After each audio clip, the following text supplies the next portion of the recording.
हमने किसी लीडर का ना तो किसी पर्सन का हमने ठेका नहीं ले रखा कि हम उनका धर्मशाला बना दें। हमें अपने आसपास की इंटरनेशनल कंट्रीज़ को भी देखना है कि मतलब कि उनके साथ हमारे रिलेशन काफ़ी अच्छे रहे। बे ऑफ बंगाल है, उसको इंडियन नेवी बहुत अच्छे से कंट्रोल करती है। तो अगर बांग्लादेश इस तरह के स्टेटमेंट देती है तो उसका कुछ उस तरह से प्रभाव नहीं पड़ना चाहिए।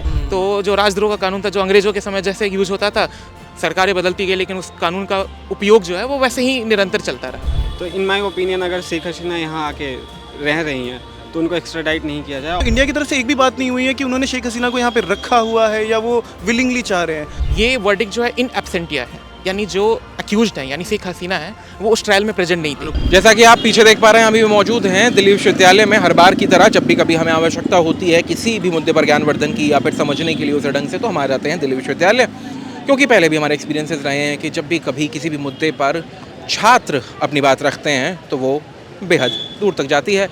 खैर, तो आज का जो मुद्दा है वो है शेख हसीना को जो भी डेथ पेनल्टी जिनको दी गई है, जो मौत की सज़ा सुनाई गई है बांग्लादेश से, और फिलहाल शेख हसीना मौजूद हैं भारत में, असाइलम लेकर वो भारत में रह रही हैं। तो इसी पर बात करने के लिए हम आए हैं दिल्ली विश्वविद्यालय।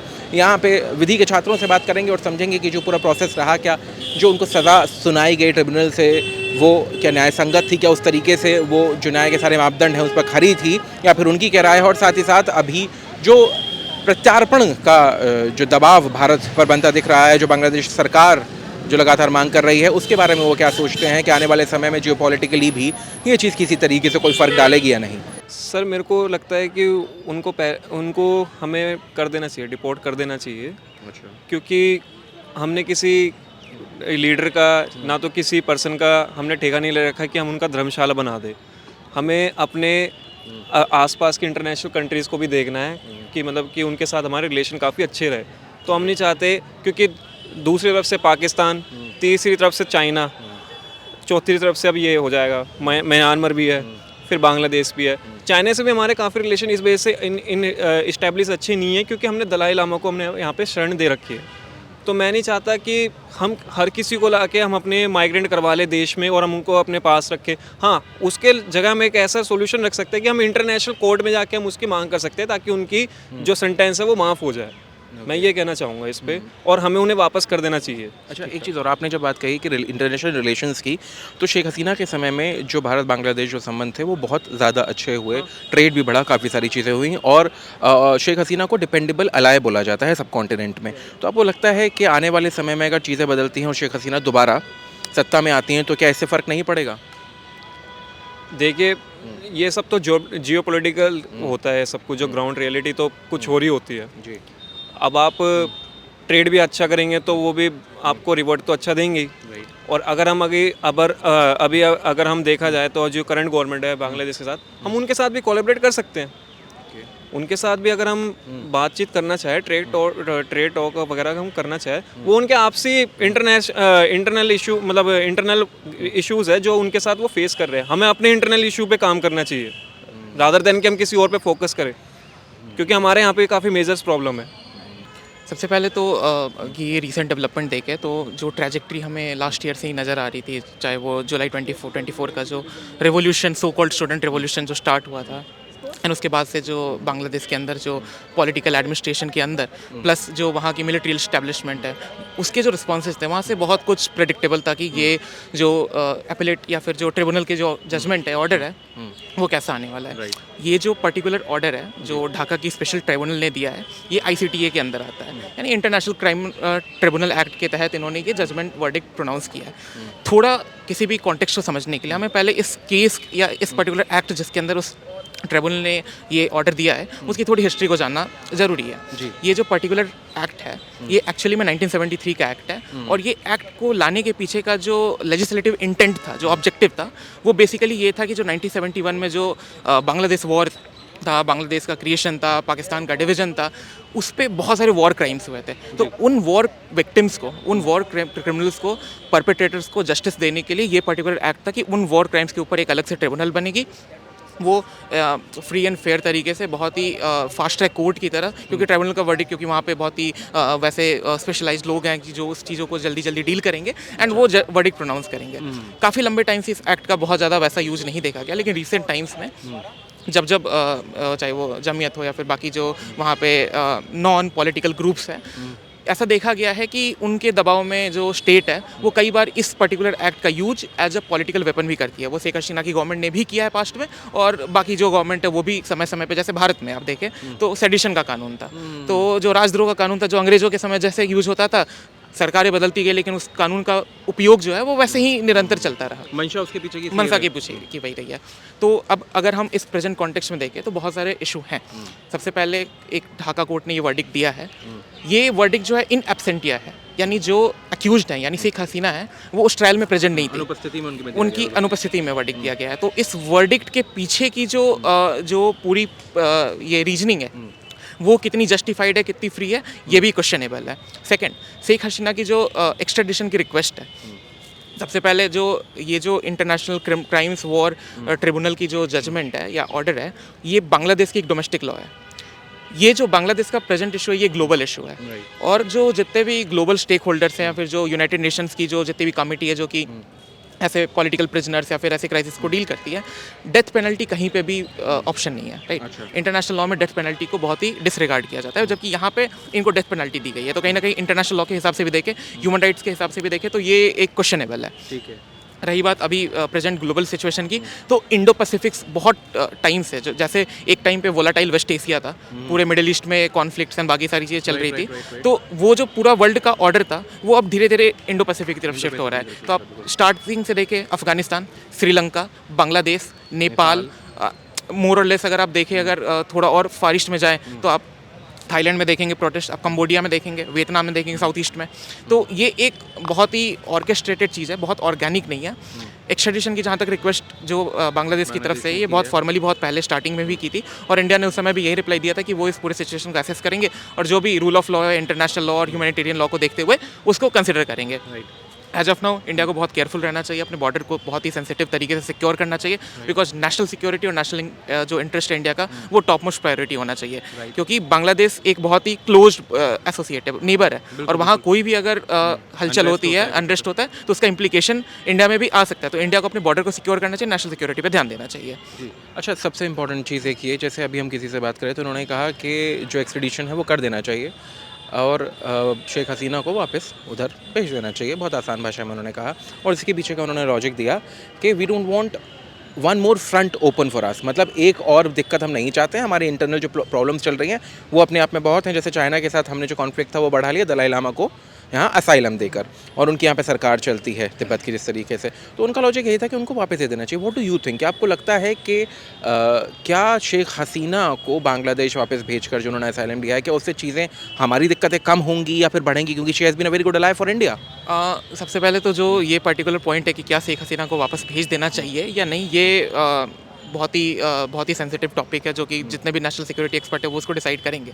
जहाँ तक इसके पीछे की रीजनिंग जो दी जा रही है, जैसे आपने बताया उन्होंने जो रीजनिंग दी, उनके पास अपनी रीजनिंग होगी, बट जो लॉजिक उन्होंने दिया कि इसकी वजह से हमारा एक फ्रंट ओपन नहीं होगा, ये जो हमारा प्रिजम्पशन है ना, ये कोई डेटरेंस क्रिएट नहीं कर रहा है। इस प्रिजम्पशन के बेसिस पे क्योंकि हमारे साथ बांग्लादेश का एक डेटरेंस क्रिएट रहेगा, इसलिए हमें शेख हसीना को भेजना चाहिए, ये लॉजिक मुझे नहीं लगता कि ये रीजनिंग बहुत हद तक सब्सटेंशिएट करती है।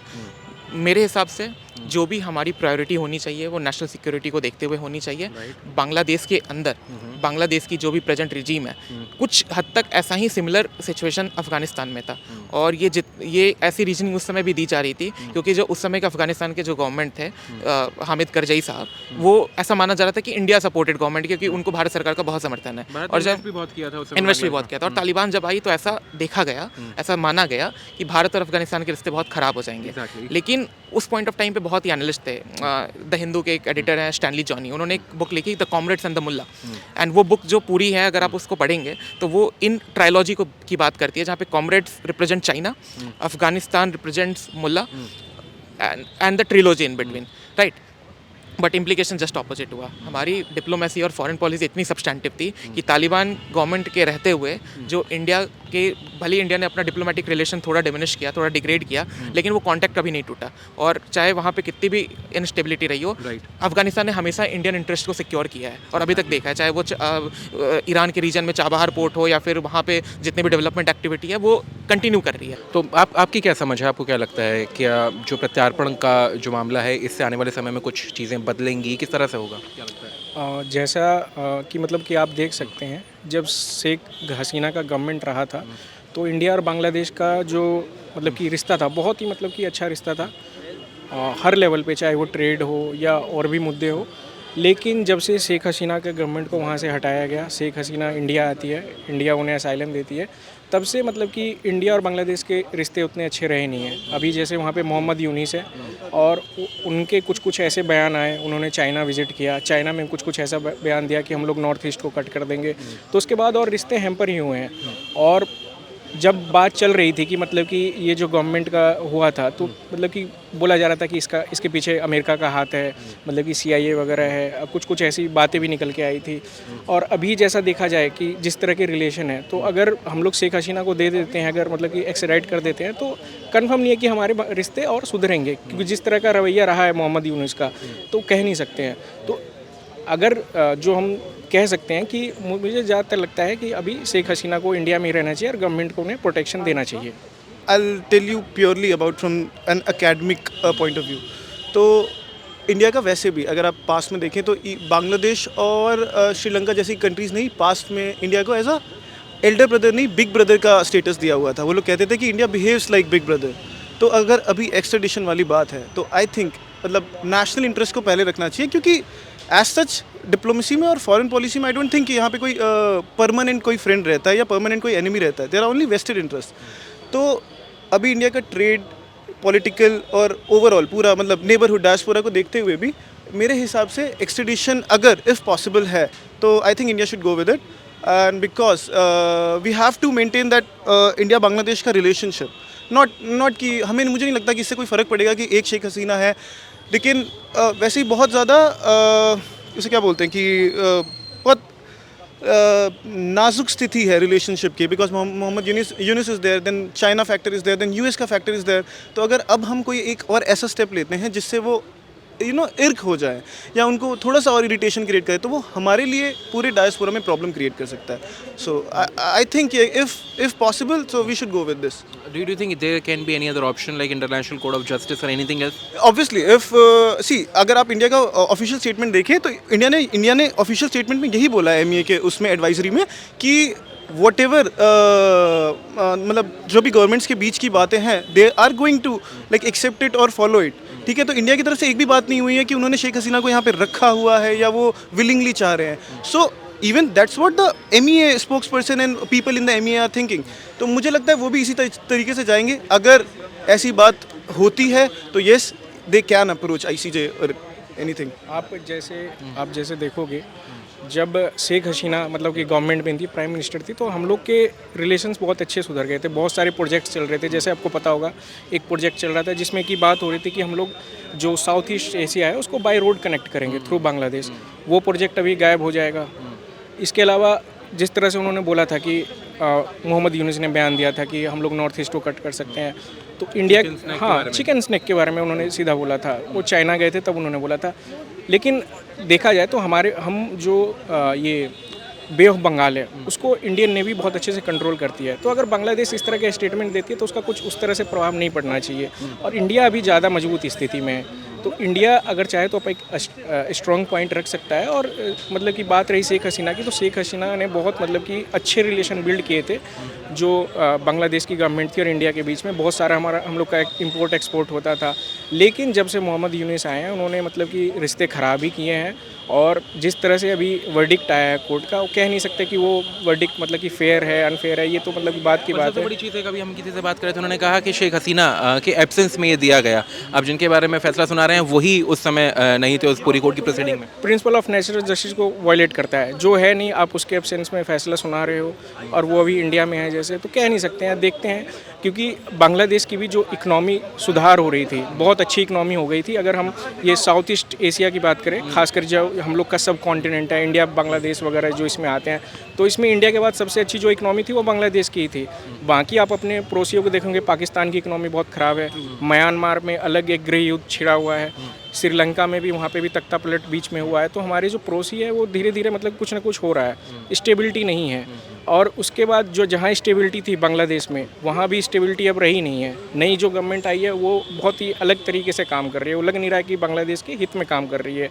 तो मुझे लगता है कि इंडिया को बहुत ही अच्छे तरीके से मतलब कि डिप्लोमेटिक रिलेशन को उन्हें रखना होगा, थोड़ा सही से डिसीजन ले। अब जो भी डिसीजन ले वो इंडिया के और मतलब कि बांग्लादेश के हित में लेना चाहिए। मेरे ओपिनियन में यही है कि शेख हसीना ने ना, लाइक जब तक वो गवर्नमेंट रही हैं, उनका एक स्टेबल रिलेशन रहा है इंडिया के साथ। वो अपने डोमेस्टिक पॉलिटिक्स में उनका जो भी एक्शन रहा है उनका मैं फ़ैन नहीं हूँ, लेकिन उनका जो एक इंटरनेशनल रिलेशन से देखा जाए तो इंडिया के साथ बहुत ही स्टेबल रिलेशन रहा है।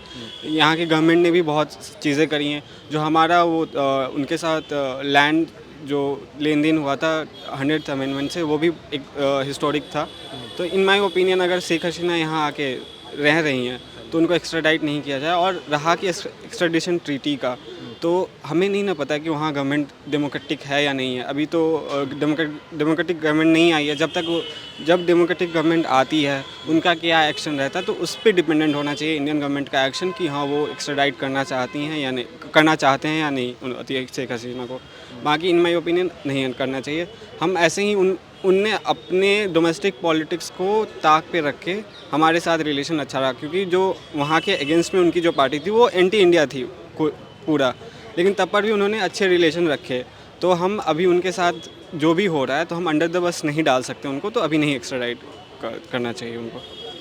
तो सुना आपने विधि के छात्रों की राय, क्या कहते हैं वो शेख हसीना को जो डेथ पेनल्टी जो अभी सज़ा सुनाई गई है मौत की, उसके बारे में क्या उनका विचार है, और साथ ही साथ एक्सट्रेडिशन प्रत्यार्पण पर क्या वो समझते हैं, और ख़ासकर कितने सिलसिलेवार ढंग से उन्होंने इस पूरे घटनाक्रम को समझाने की कोशिश की। दोबारा अगर कोई ऐसा मुद्दा हुआ तो वापस रुख करेंगे दिल्ली विश्वविद्यालय का। तब तक आप अपना ख्याल रखें, अपना सहयोग लाइक शेयर कमेंट सब्सक्राइब के रूप में हमारे साथ बनाए रखें। कैमरे के पीछे मेरे सहयोगी रति, मैं हर्षवर्धन सिंह, दी एज के लिए, नई दिल्ली।